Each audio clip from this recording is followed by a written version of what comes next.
usually recommends at least 8 visits for an uncomplicated pregnancy. So she's actually right. So if you're pregnant for 9 months, it will roughly be like once almost every month.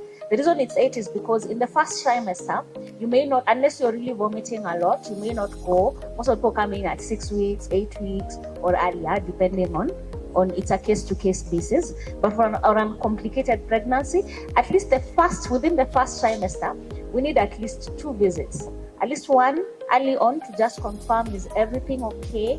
Does the baby have a heartbeat? Where is the pregnancy location? And then once we get to the second trimester, we also have around 2. And then after 30 weeks, we always even have almost 4. Because like after every 2 weeks, we roughly need to see you.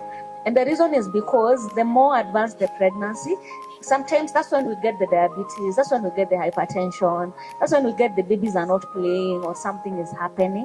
And so if you're actually being followed up according to the proper schedule, it basically means even by the time you're getting to 36 weeks, 38 weeks, 40 weeks, you actually have a visit.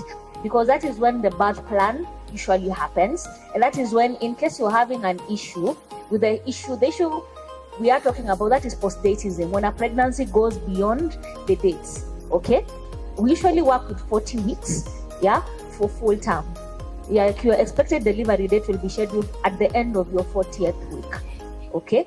And basically, for timing of delivery, for someone who is expecting a vaginal delivery, okay, we usually work with 40 weeks. If you get to 40 weeks, nowadays we usually have a small window that we can give you to try and see if labor will kick in naturally.